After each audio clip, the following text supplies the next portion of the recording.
반갑습니다. 새해 복 많이 받으시길 바라고요. 반갑습니다. 요 이제 내용은요, 제가 작년 1월부터 법보신문에 격주로 세상이 묻고 불교가 말하다라는 그 이제 연재를 하고 있는데요. 그 내용을 가지고 할 거고요. 그 불교인력 자체보다는요, 지금 서양에서 불교윤리 관련 주제를 어떻게 다루고 있는지 최근에 연구 동향 이 정도 이야기를 하게 될 것 같습니다. 깨달음이라 그러면 뭔가 있어 보이잖아요. 행복이라 그러면 뭔가 좀 세속적으로 보이잖아요. 그죠?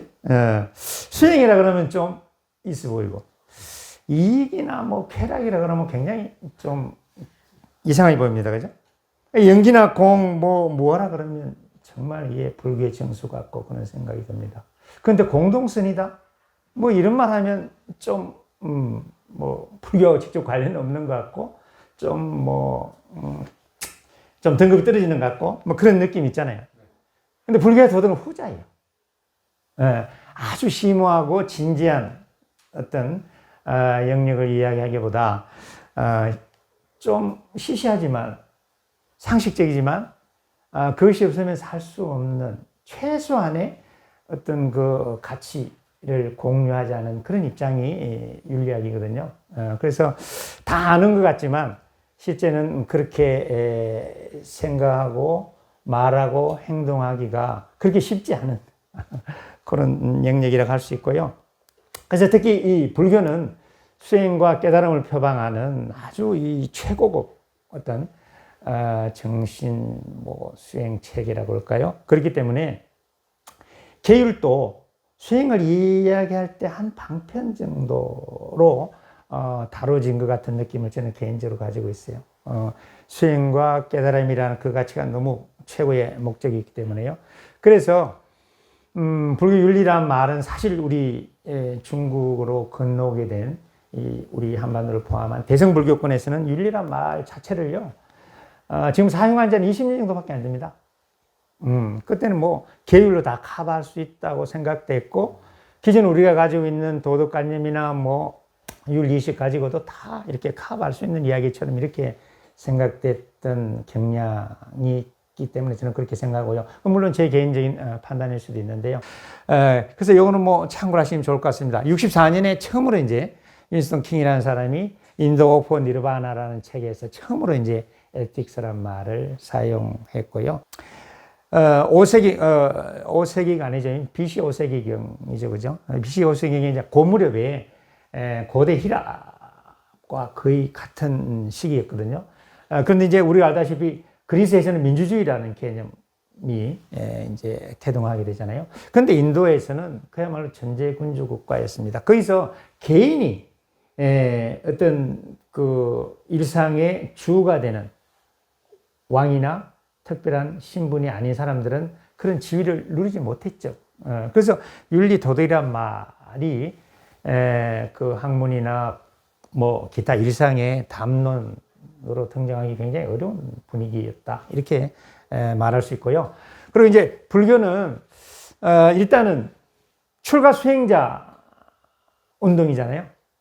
그래서 이제 세상에서 일어나는 일과 직접적인 관련 있는 이야기를 하거나 이런 것이 성가 내부의 중요한 토픽이 될 수는 없었다.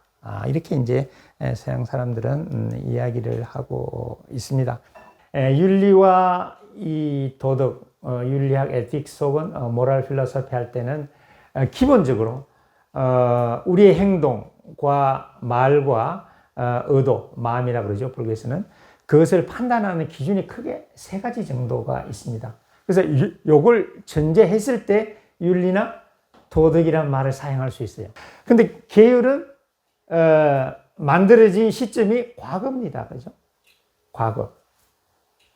그 과거에 이제 관습도 들어가고 이제 훌륭한 분들의 이제 가르침도 들어가고, 그래서 어떤 그 사회의 큰 약속으로 정립되는 거죠. 일반 그 사회로 말하면 의무일 수도 되고, 부모에 대한 의무, 국가에 대한 의무, 이게 이제 불교에서는 이제 계율이란 말로 성가 구성원에게 1차적으로 적용되는 과거의 정립된 그런 어떤 규범을 우리가 계율이라고 한다면 그걸 지킬 건가 말 건가를 기준으로 보면 서양식으로 말하면 데온톨로지, 의무론이라 그래요.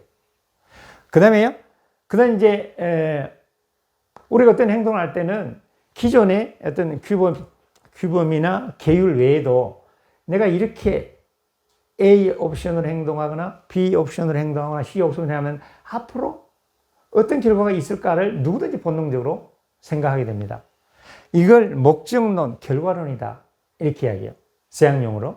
근데 불교는 제가 생각할 때는 대표적으로 이 입장이 더 강하다고 생각하는데 이제 많은 사람들은 그렇게 생각하지 않기도 하는데요. 자, 우리 최고의 목적이 깨달음이죠. 뭐 기본적으로 목적론입니다. 아리스토텔레스가 에우다모니아를 최고의 목적으로 서문본론으로 치듯이. 그 다음에 이제 등론은요. 그러니까 이제 목적론, 결과론은 지금 하는 행동이 미래에 어떤 결과를 가져올 건가를 이제 고민하는 방식이고요. 그 다음에 등론은 이 앞에 의무론이나 목적론적인 입장과 관련 없이 내가 어떤 사람이 될 건가, 내가 보살과 같은 마음을 가지려면 어떻게 살아야 될 건가, 사무양시, 육바라밀, 십선업 이런 등등이 쭉 있죠. 그죠? 그래서 내 마음이 나의 품성이 보살이 되고 부처가 되면 사실 저런 계율을 지킬 건가 말 건가 고민할 필요도 없게 되고요. 이 행동이 정말 자비로운 결과를 가져올까? 이런 고민을 안 해도 되겠죠. 그죠? 그래서, 통상 이제, 등론이, 그러니까 탐진치를 지멸해야 되겠다는 그 마음을 품는 것, 이게 불교 윤리의 핵심이다. 그렇게 많이들 서양에서도 해석해 왔습니다. 그런데 최근 들어서는요, 자, 그것은 원칙적으로, 굉장히 수긍되는 말이지만, 실제로 그렇게 사는 거 우리가 다 보살이 될 수 없잖아요. 다 부처와 같은 그런 마음을 갖기가 힘들잖아요. 그러면 그 전 단계로 내가 하는 행동이 부처님의 큰 가르침과 어긋나지 않으면서 나를 포함한 가능하면 많은 사회 구성원들에게 이익이 되는 일이 뭘까를 고민하는 그런 방식을 초기 경전에서는 많이 다뤘다라고 주장하게 되면서 찰스 굿맨 같은 이런 사람들이 하면서 요즘은 불교윤리를 목적론이다 결과주의로 해석하려는 논문들이 많이 쏟아지고 있고요. 그런 입장에서 보면 세상에 지금 일어나는 일, 많은 일들에 대한 현실적인 어떤 해법을 이렇게 제안할 수 있게 되는 그런 효과가 있어요. 그래서 그게 근본적으로 불교하고 얼마나 더 일치하는가 이게 대한 이제 순수 학문적인 논의가 따로 필요하겠지만 큰 틀에서 보면 윤리학은 응용 영역이잖아요. 그걸 알면 좀 내 생활하는데 도움이 돼야 되는 거거든요. 어떤 판단을 할 때 그게 도움을 받아서 좀 더 쉽게 고민의 시간을 줄이고 그런 역할을 하는 게 윤리 도덕이라는 입장에서 보면 이런 해석도 우리가 일종의 바람직한 혹은 트렌드상 한 번쯤은 올 수밖에 없는 그런 연구 동향이 아닌가 그렇게 생각을 하게 됩니다. 자, 이런 이야기 있다는 거고요. 제가 작년에 짓고 인공지능과 관련된 그 책을 하나 이제 번역을 하면서 불교가 이런 변화되는 세상에 어떻게 대응할 수 있을지 그런 걸 소개한 걸 또 여기 했습니다. 그래서 이제 이 불교윤리학 인공지능의 제목으로 이렇게 했는데요. 한마디로 그 인공지능이라는 것은 지금보다 더 앞으로 발달하면 발달할수록 불교에서 말하는 오는 갖추게 될 거다. 겉껍데기, 감각, 생각하는 능력, 행, 식 등등이 다 갖추게 된다면 그럼 인공지능도 깨달을 수 있는 존재다. 이론적으로 불교 안에서 보면. 그런데 깨달은 존재로만 제한되는 것이 아니고 그게 더 불교적인 의미를 가지려면 자비로운 알고리즘으로 작동되는 인공지능 혹은 로봇이 개발되어야 될 거다라는 이야기를 하면서요. 불자 과학자들 그리고 일반 불자들도 이런 부분에 대해서 굉장한 관심을 가져야 된다는 그런 문제의식을 제기하고 있는 것을 제가 소개하고 있습니다. 거기서 보면 이제 그 기술이 엑셀런트해지는 것은 이건 뭐 우리가 수용할 수밖에 없을 거다. 그런데 특히 스스로 생각할 수 있는 능력을 가진 이 인공지능이 만약에 도덕적인, 윤리적인 탁월성을 갖추지 못한다면 그건 굉장히 위험한 무기가 될 겁니다. 자, 드론에 폭탄을 장착한 그 이제 무기로 사용된다면 요 예를 들자면요, 기술적인 탁월성은 곧바로 윤리적 혹은 도덕적인 탁월성을 포함할 수밖에 없을 거다, 그 이야기를 해요. 왜냐하면 정확하게 적군과 아군을 가릴 수 있는 기술적 탁월성이 있어야 되고요. 그 다음에 이제 그 안에도 무장한 군인인가 아닌가, 변장한 적군인가 아닌가 등등을 전부 구분하려면 기술적 탁월성이 일단 뛰어나야 되겠죠. 지금 무차대국 아프가니스탄 사태 그 처음에 엄청나게 많은 오폭으로 민간인들이 많이 죽었잖아요. 자, 기술적 탁월성, 자, 그것을 구분하는 자체가 뭡니까? 도덕적인 탁월성이 전제되는 거죠. 그래서 이런 이야기를 늘 우리 불자들이, 특히 불살생을 대전제로 삼고 있는 우리가 이런 것을 염두에 두지 않는다면 부처님이 가르치면 화석화된 옛날 이야기가 될 수 있다. 요새 이야기가 되려면 이런 것을 끊임없이 우리 스스로에게 되물어야 된다, 그 이야기를 하고 있습니다. 자, 그 다음에 이제 불교의 성과 인간의 성이라는 걸 제가 논문을 소개하고 있는데요. 이건 우리가 뭐 상식적으로 다 알고 있는 이야기지만 이 서양의 불교학자들은 이 성가에서 말하는 어떤 통제 혹은 금욕의 대상으로서의 성과 동시에 인간이 행복해질 수 있는 어떤 한 수단, 사랑의 수단으로서의 성, 행복의 영역으로 향유될 수 있는 성이 이제 21세기 불교는 같이 다룰 수 있어야 된다. 그런 용기를 가져야 된다, 그 이야기를 하고 있어요. 그래서 이것은 전통적인 불교 문법에서 보면 좀 불편한 이야기지만 지금은 우리 불자들 중에 성소수자들이 얼마든지 이제 같은 식구가 될 수 있잖아요. 성전환자도 있을 수 있고요. 지금은 또 무성애자들이 엄청나게 그 숫자가 많아진다 그래요. 그래서 지금 미국 여권에는 제3의 성을 그 여권에서 이제 표기할 수 있도록 이렇게 돼 있다는 것은요, 시사하는 바가 굉장히 큽니다. 그리고 더 좀 오버해서 말하면요, 스님들은 이제 청정비구를 추구하잖아요. 결혼하지 않는, 이게 이제 지고의 가치인데, 일반 제가지를 또 무성애자들이 많아진다는 것은 스님들하고 특별히 도덕적으로 성과 관련돼서는 구분할 게 없어져요. 우리도 성에 대한 관심이 없어. 그러면 성가에서 청정비구를 추구하는 성에 관한 어떤 절대적인 OX 문제가 희석될 가능성이 많고요. 제가 불자들의 수준도 어마어마하게 높아지잖아요. 학식으로도 그렇고 교양으로도 그렇고 경제 생활 수단으로도 그렇고요. 또 각종 우리를 행복하게 해줄 수 있는 많은 매체들이 우리 생활에 깊숙이 들어와 있기 때문에 전통적인 불교 문법만으로는 세상에서 중요하게 다뤄져야 될 문제들이 지금 그 불자들의 니즈에 그다지 충족시킬 수 없다는 문제 제기를 하고 있습니다. 이런 것들도 다 불교윤리가 세상에 대해서 뭔가 자꾸 말하려고 하는 이런 노력이 반드시 교학적인 완벽한 뒷받침이 좀 덜 되더라도 이런 시도들이 자꾸 있게 되면 불교가 지금보다 더 사회에 대한 발언권도 높아지고 특별한 소수의 사람들이 최고의 어떤 수행의 목표를 추구하는, 우리가 좀 동떨어진 집단의 사람들이 하는 종교처럼 그렇게 혹 비춰질 수 있다면 그것을 불식시키는데도 도움이 될 거다는 그런 이야기를 하고 있고요.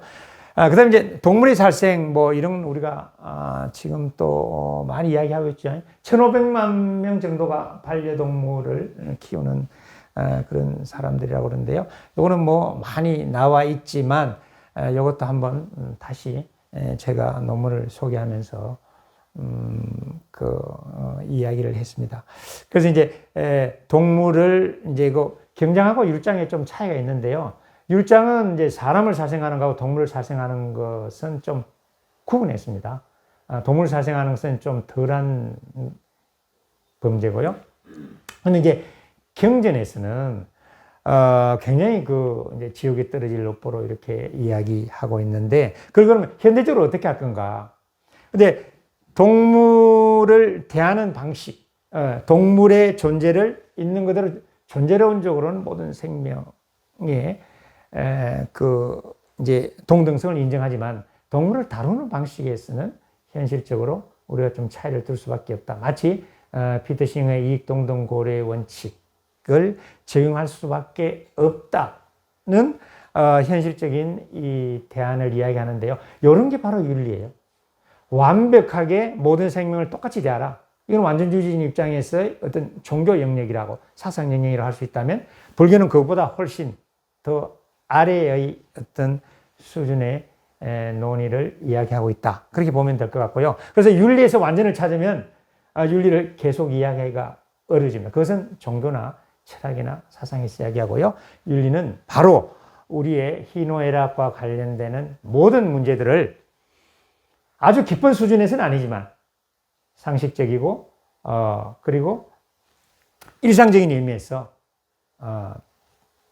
문제에 대한 해법을 또 대안을 제시하려고 하는 영역의 인문학이다. 그렇게 생각했으면 좋겠습니다. 자, 불살생에서 불교에서 가장 중요하게 여기는 게 의도잖아요. 죽이려는 의도.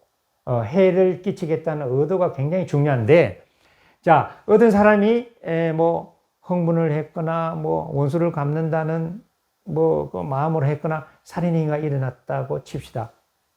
그럼 그거는 이제 그에 대한 과보를 받아야 되는 거죠. 의도를 가진 행동을 했기 때문에 그에 대한 과보를 받는다는 것이 불교의 입장이에요. 근데 이제 사형제도라는 것은 그런 의도를 가지고 남에게 회복할 수 없는 어떤 생명을 빼앗은 거잖아요. 그러면 사형제라는 것은 사회가 의도를 가지고 그 흉악범을 다시 죽이는 공적인 살인이다. 의도가 들어가지 않는 순수한 사형 집행이 만약에 가능하다면 불교가 사형제에 대해서 뭐라고 할 수 없을 텐데, 분명한 의도가 들어가고 그 집행인은 어떤 식으로든 월급을 받기 위해서든 뭐 윗사람의 명령이 무서워서 못하든 어떤 식으로든 그 사형수를 죽이겠다는 의도를 품지 않으면 그걸 집행할 수가 없어요. 그죠? 그 이야기를 하면서 의도라는 기준을 똑같이 적용한다면 불교는 사형제에 대해서도 입장을 가질 수 있다. 그래서 이제 대안이 가석방의 가능성이 없는 종신형 정도를 우리 불교가 불사생계에서 추론할 수 있는 어떤 윤리적인 입장으로 제안하고 있는데요. 실제로 우리는 뭐 97년 이후로 사형 집행이 없잖아요.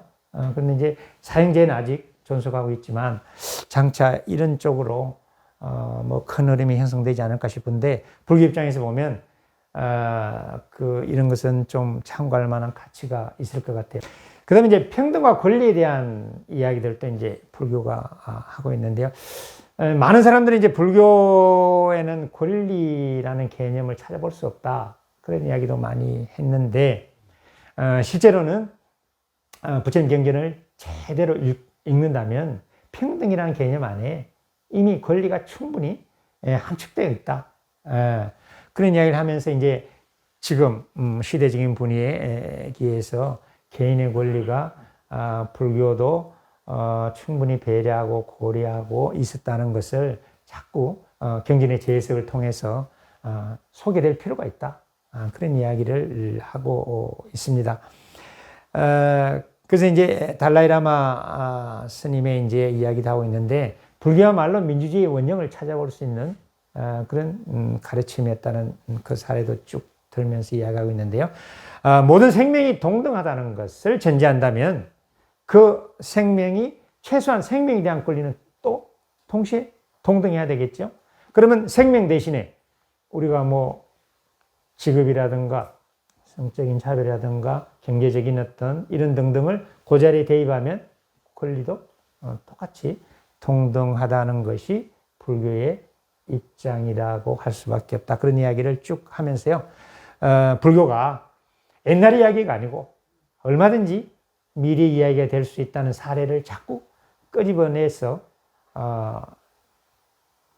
현대 감각에 맞게 자꾸 소개할 필요가 있고 좀 그러자는 제안들을 아주 적극적으로 하고 있습니다. 서양 불교학자들은요. 자, 그 다음에 이제 채식과 육식에 대한 것도 뭐 우리 많이 들어봤잖아요. 근데 아까 잠깐 말씀드렸듯이 윤리와 도덕이 뭐 절대적으로 채식을 해야 되고 육식을 하면 절대로 안 된다. 그러면 이거는 윤리와 도덕의 영역이 아닙니다. 윤리와 도덕은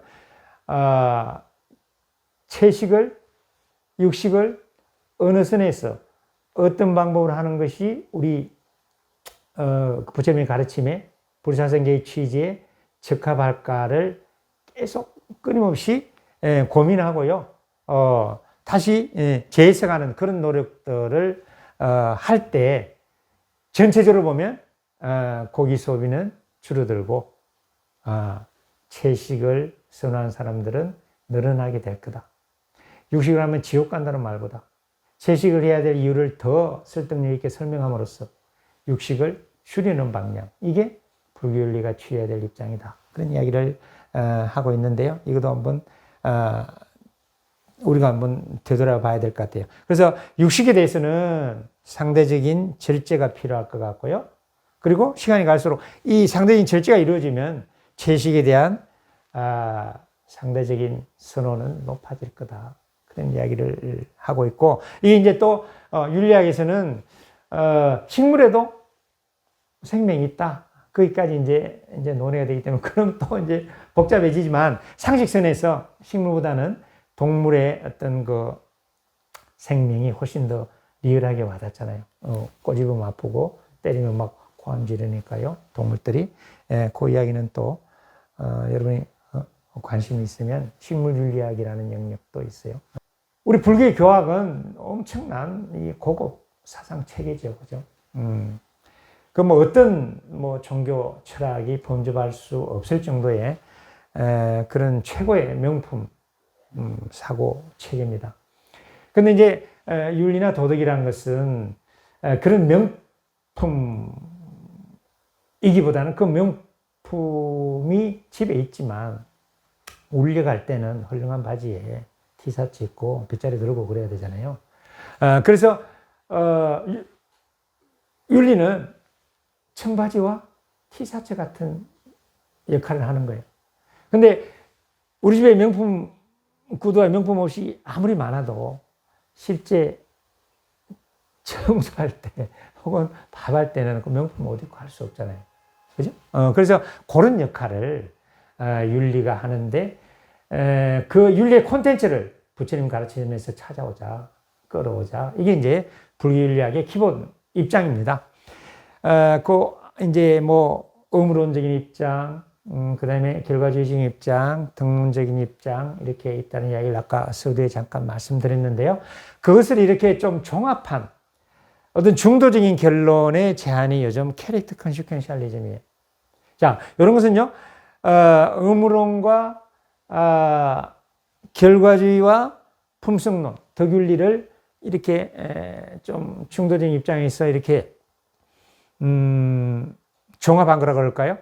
자, 우리가요, 불자가 기본적으로 다니는 자비심입니다. 자비심. 자, 자비심으로 한 행동. 이것은 어떻게 보면 덕론이라고 할 수 있고요.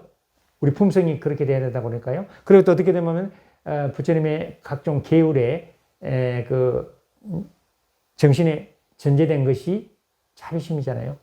모든 생명 존재에 대한 어떤 사랑, 자비를 담고 있으니까요. 그런데 이런 마음이 결과도 좋아야 된다. 결과가 좋으려면 어떻게 해야 될 건가를 끊임없이 고민하자. 우리가 자비심이라는 좋은 품성을 가지려고 노력하는 것은 수행이나 뭐 이런 불교에서 내려오는 많은 어떤 방법들이 있습니다. 그걸 통해서 자비심을 갖추도록 하고요. 근데 그 자비심이 지나친 보살의 일방적인 희생 이런 걸 통해서 너무 이렇게 비유적으로만 설명되지 않고 실제로 그렇게 하면 우리의 권리가 어떻게 신장되는지. 그래서 결과까지 좋아야 된다. 내가 품어야 될 2차적인 조건은 자비지만 그 자비에 바탕한 행위의 결과가 불교적인 의미에서 선한 결과로 나타나지 않는 행동을 어떻게 하면 줄이고 선한 행동이 나타날 가능성이 큰 쪽으로 우리의 모든 수행력이 동원돼야 된다. 응용돼야 된다. 그런 입장을 제안하고 있습니다. 불교의 취지와 은하지 않으면서도 현대적인 감각을 반영하고 있다. 그렇게 말씀드리고 있을 텐데요.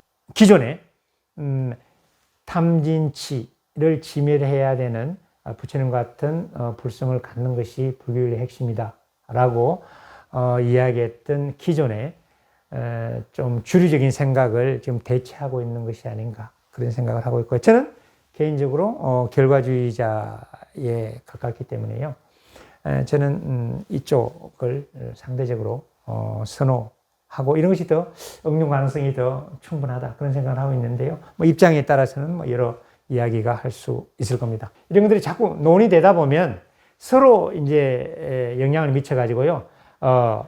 불교 콘텐츠도 뭐 그냥 경전 읽고 말아야 될 일을 이런 기회를 통해서 보배경에 아까 우리 자비경도 읽고 그러던데 거기 나오는 이야기가 이렇게 재해석되면 팬데믹 때 이렇게 해석되면 그것도 다시 경전도 한번 더 읽게 되는 효과가 있게 되고요. 실제로 우리 불자 입장에서는 그냥 막연하게 생각했던 것이 야 경전에도 있는 이야기더라 라는 생각이 들면 불교에 대한 부처님의 가르침에 대한 확신도 더 생길 거라고 생각을 합니다.